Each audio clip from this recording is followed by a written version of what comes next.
Natalia, please tell me, what motivated you to start a YouTube channel? Actually, my motivation to start running a YouTube channel wasn't about becoming a YouTuber. Absolutely not. And I don't even see myself that way. I see myself as a naturopath who also happens to have a channel. Why did this channel even come into existence? Because very often, even when you meet with a client in your office and you explain something, you clarify something, it's not like the person will immediately absorb all the knowledge you want to share with them. That's just not possible. They simply have a mess in their head because they're getting so much new information. And even if it seems to us as specialists, as experts, that it's all so simple, when you tell them how to make a compress, for example, even for the same knee, or how to apply ointment, or even how to do that liver cleanse, how to use castor oil, and all those simple natural methods, if someone has never dealt with this before, they usually have a problem. And at some point, I decided, this just came from practice, that I keep repeating the same things to people over and over. I started giving them printouts so they would have them. How do you do this procedure and that one at home? I thought this way would be easier. In addition to what I explain, because I really do give detailed instructions on what a person can do, I always say that if you don't remember, if you have any questions like how to make this compress or how to brew this tea, you simply have a link here and you can watch it again. And that's really how it all started. And then it turned out that there are actually a lot of people who, for some reason, can't get to a naturopath's office or need to deepen their knowledge even more. And I really believe that education should come first, because there are such simple things that a person can do at home on their own. They don't have to look for doctors or even a naturopath. You just need to know what to do if you have a runny nose, you or your child, what to do if you're feeling unwell, what to do if you bump yourself, what kind of compress to use, cold or warm, what to use it with, just simple things like that. Sadly, that knowledge is now lost. Our grandmothers and great-grandmothers once knew which herbs to pick, where to find them, and how to use them, but today that knowledge is gone. Somewhere along the way, it has, well, I don't want to say it's been completely lost, but it really has been forgotten. And we just need to bring it back and restore it. Because if the people who are watching us now, our clients, start using all of this regularly, then their children will too. They won't seek alternatives or rush to the doctor since that's what their mom does. So many of the things I do, even today at work in practice, after all these trainings, are things my grandmother used to do because they work. And I want people to go back to those basics too. And that's my motivation, because I see the results it brings. And please tell me, what does the term health mean to you? When it comes to my understanding of health, first of all, if we don't get into scientific terms or the general definitions that are usually used, for me, above all, it's not about never getting sick. It's about the body being strong enough to recover quickly from any problem. Whether it's a viral infection, too much stress, any kind of event, or some injuries, so that it simply has its reserves so it can rebuild itself quickly. In general, we should strive for what's called homeostasis, that balance between all the body's systems, whether it's the immune, hormonal, or nervous system. Exactly, it's about that inner balance and being able to quickly deal with all the problems around us that may arise. For me, that's the definition of health. Medicine, academic medicine, or natural medicine? You know, my first education is actually medical because I graduated in nursing, so I approach it exactly the same way as Maciek.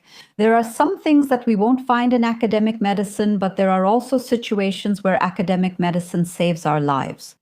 And if someone has a heart attack or a serious injury, first you have to save their life, and only then can you talk about regenerating or rebuilding them. And then later you can focus on health prevention. So these are really two fields that should work together, just like Maciek said so beautifully. But if we also look at how this has changed and developed, I am really happy about it, that I was born in these times. As a naturopath, I would probably have been burned at the stake if I had been born in the Middle Ages. So now we know that in the past, people only relied on natural methods to help themselves. There came a time when it was forbidden, and then there were times when it came back again. Do you remember when penicillin was invented for the first time? It was a revolution, and truly a revolution that saved lives, but then it went too far. When people started using antibiotics everywhere, even on their own, again by disturbing the homeostasis of our own bodies so much that now we use various natural methods to rebuild it.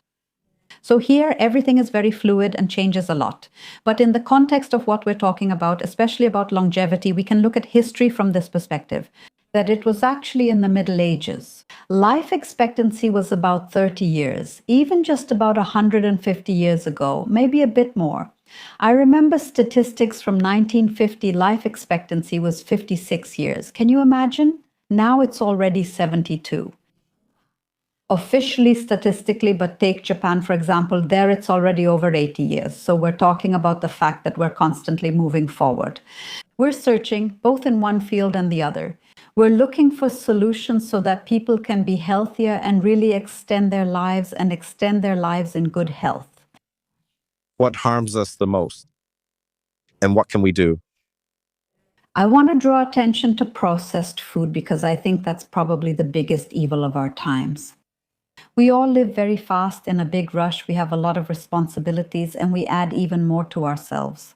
We have certain life challenges. We completely disrupt our daily rhythm. And on top of that, we try to eat something quickly instead of cooking something at home. I see this with my clients that I work with, especially if they are young, busy people who are running businesses and also working out. Workouts, all of that, it's either boxed meals or grabbing food on the go at a gas station.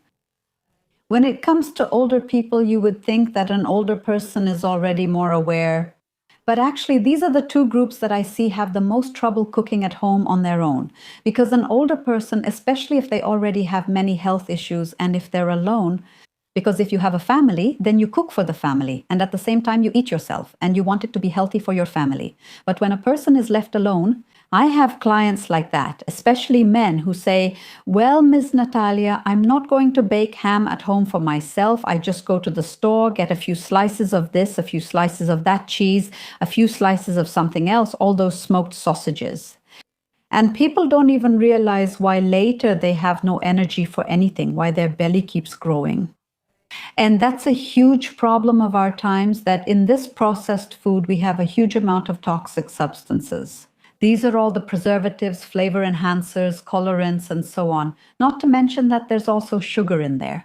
Sugar is now in everything, even in products we would never think of. That there's sugar in there because, for example, it's not even sweet, but sugar is an addictive flavor enhancer. They add it because, first of all, it boosts the taste. Products really do taste better. And secondly, it makes us want those products more later. And that's exactly what the food industry wants, for us to reach for another product. So that a person doesn't just take a little bit of something, but when they try it and like it, they'll buy another one and another and another. And unfortunately, we're just a bit susceptible. That's how I would put it. Because we set different priorities, I believe that the number one solution is when our health becomes the priority. At the cost of not taking on another project and not doing it, at the cost of not watching television, but instead baking that pork neck myself, purifying that water myself. I'm checking online for options since I don't have to do it alone. Someone can do it using the simplest methods like basic filters or even natural stones, or even making activated charcoal. There are many ways. Or you can just buy a ready-made solution and not worry about it, just have clean water because that's essential. But the second thing is detox. I know that I will always talk about detox because that's what I specialize in more, in the fact that the body needs to be cleansed. I wrote a book, I went through so many scientific studies, among others, that show the pollution of our environment. And really, you don't realize how polluted the environment is until you open up all the studies and see what kind of environment we're actually living in. And it's a disaster. And we absorb all of this, so we need to cleanse our bodies regularly. I believe that detox should become a part of a healthy lifestyle, just like drinking healthy water, eating well, having proper sleep schedules, training, exercising, getting fresh air, connecting with nature, connecting with other people. Detox is a part of a healthy lifestyle. That's when we can say that we can really help our bodies. That's my approach. What does aging mean?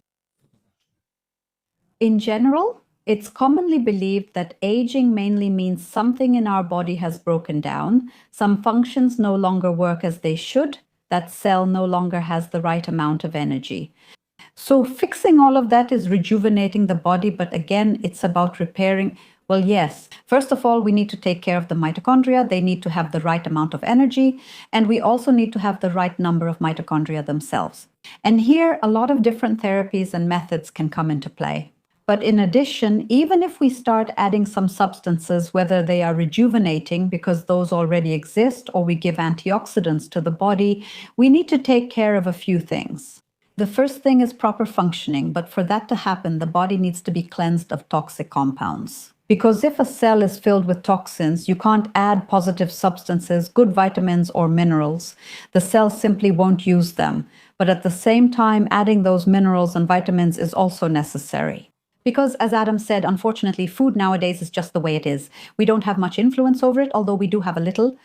We don't have influence over the industry, but we do have influence over our own specific choices, because that also makes a huge difference. Well, now there is a lot, I don't know, I think you've also heard information about this new food pyramid. Well, that's something we can also talk about at the next meeting. There are, of course, some advantages to it, but unfortunately, there are also some disadvantages. And that's what is being done. Such propaganda is more connected, perhaps, with industry, with its development, with the fact that someone wants to make money, and that's not to our benefit. That's why we have to take care of what we consume and what kind of water we drink ourselves. I absolutely agree with that. I agree that water, nutrition, what we breathe, what we surround ourselves with, and the objects we use, all of that matters a lot, because if these are substances that are toxic to us, they disrupt our functions. Then there's no reason to discuss rejuvenation or even health. And first of all, we need to work on our awareness of what harms us so we can eliminate it, and only then can we start fixing anything. Because if we eliminate the harmful factors, our internal reserves will start to function well. And we can only possibly add something, just support it a little bit. Maciek also talked about this, that if you have this foundation, you can add something new because science doesn't stand still. However, if someone is only counting on taking some miraculous new capsule just because someone invented it and gave it a beautiful name and does nothing else, with their health, with their cells, with their environment, then they won't get any results.